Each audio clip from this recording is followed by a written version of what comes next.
Gospel of our Lord Jesus Christ according to Luke. Glory to you, Lord Christ.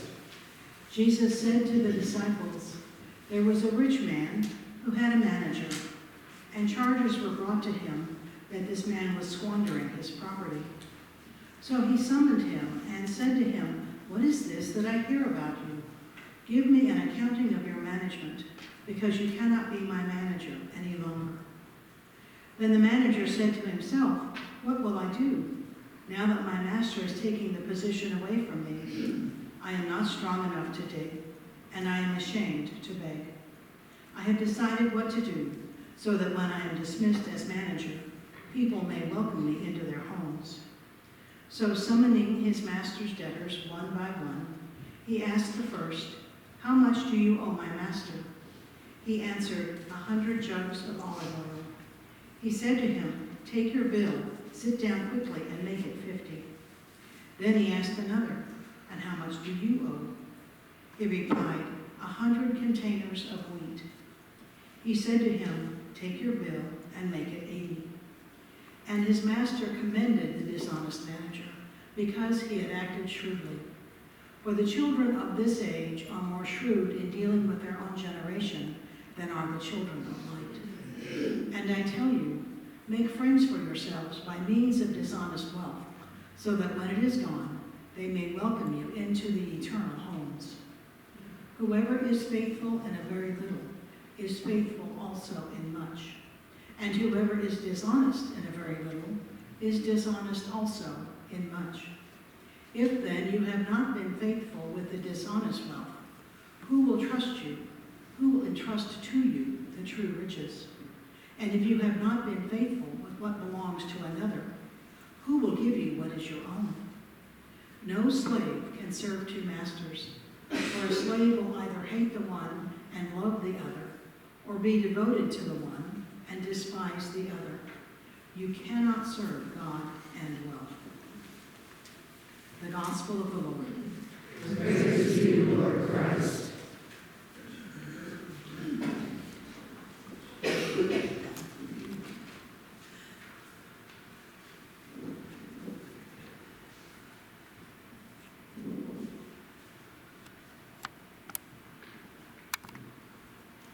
I speak to you in the name of God, our Creator, the risen Christ, our hope and Redeemer, and the Holy Spirit, our constant guide and companion.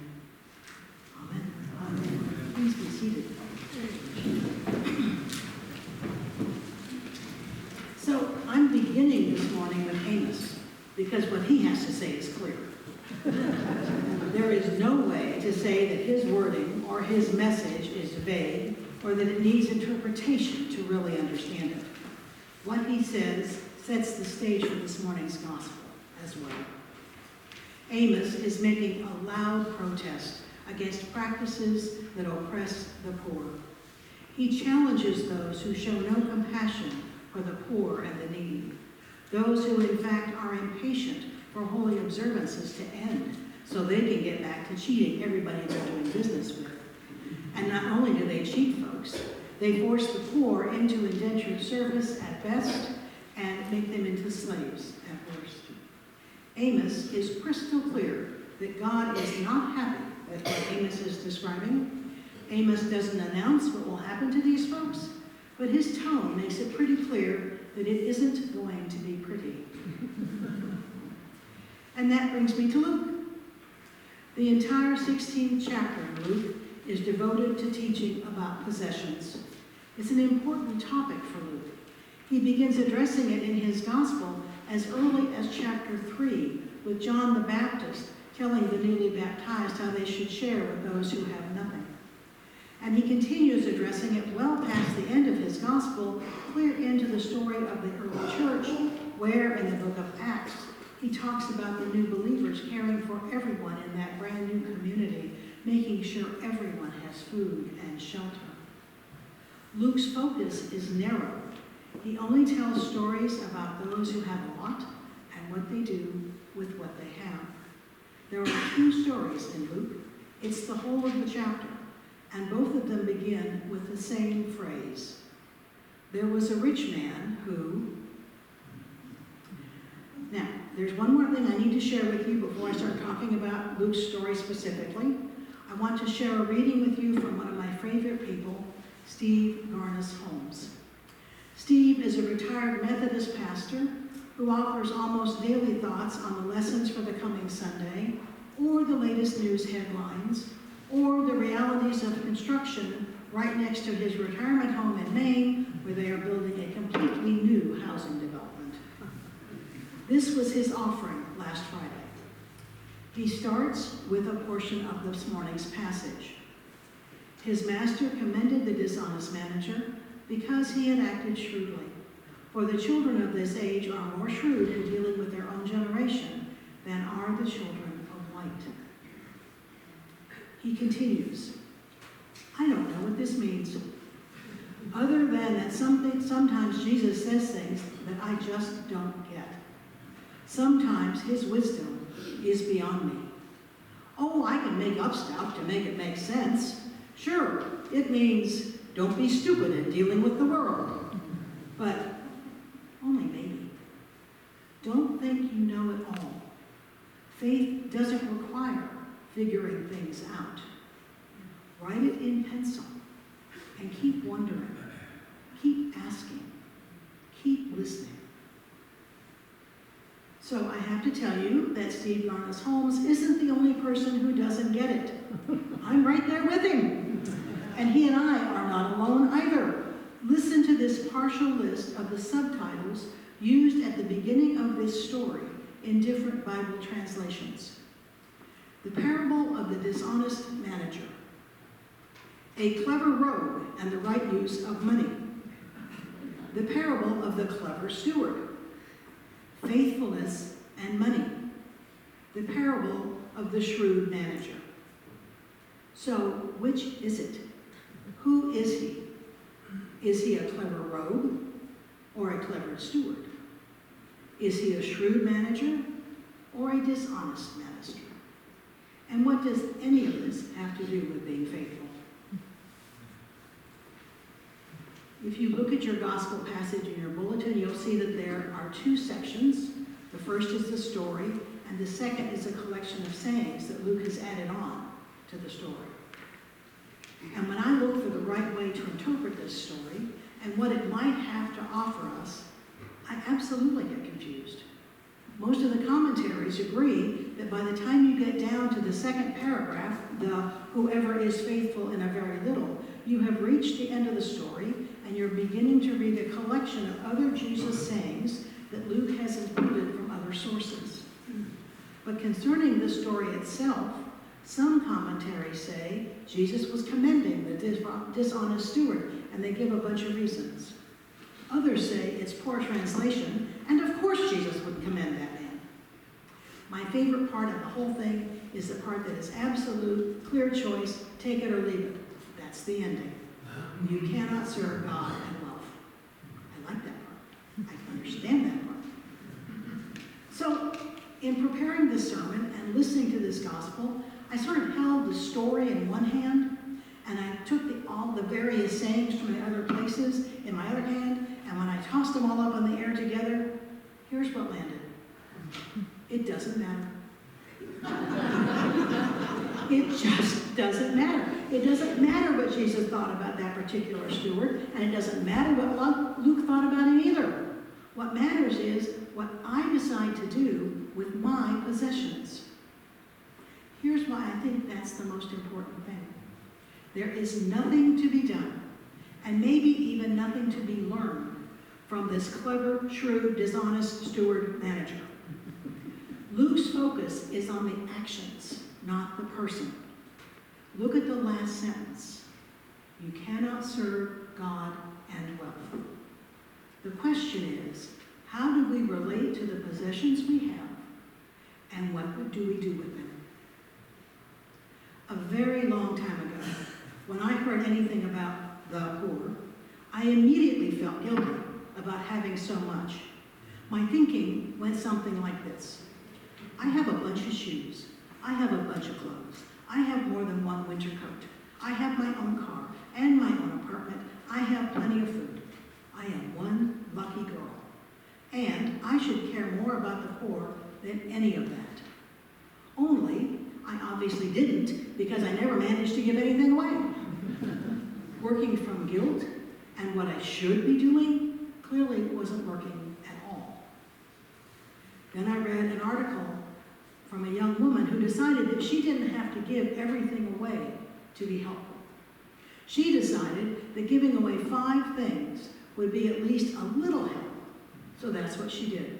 She realized that doing a little was better than doing nothing, and she liked how helping made her feel.